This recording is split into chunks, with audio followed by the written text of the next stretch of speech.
Un collègue hollandais spécialiste dans les montres modernes qui n'aime pas spécialement les vintage me contacte. Il a échangé une montre moderne contre une vieille tournographe et me propose de me la vendre.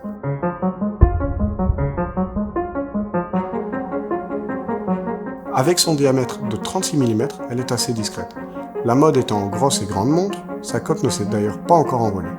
Pourtant, cette Rolex référence 6202 est l'une des Rolex professionnelles les plus importantes. L'état de la montre est excellent, un cadran merveilleusement bien patiné, OCC, Officially Certified Chronometer, aiguille d'origine, trotteuse lollipop, écriture gilt, elle a tout d'une grande. On se met assez vite d'accord, car il veut vite la vendre pour récupérer son investissement.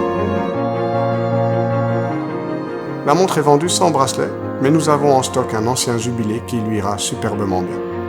En dehors du prototype gyrographe de 1937, la 6202 est la première Rolex à lunettes tournantes produite pour le public.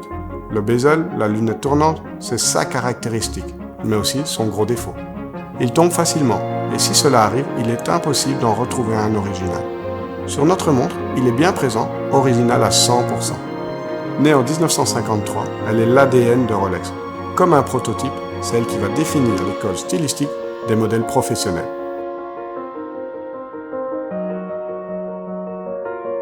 Sa production ne dure qu'un an et est estimée à seulement environ 1000 pièces. Je pense d'ailleurs que chaque tournographe de cette époque est différente. En effet, la production de l'époque ressemble beaucoup à de la recherche, et il existe beaucoup de cadrans, d'aiguilles ou de bezels différents. Les modèles qui vont en découler sont la Submariner, la GMT Master ou la Milgauss. On qualifie d'ailleurs notre montre de pré-Submariner et on sait que la première GMT Master 6542 était en réalité basée sur une tournographe modifiée.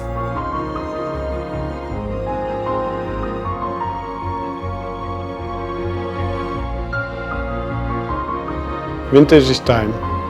Time is passion.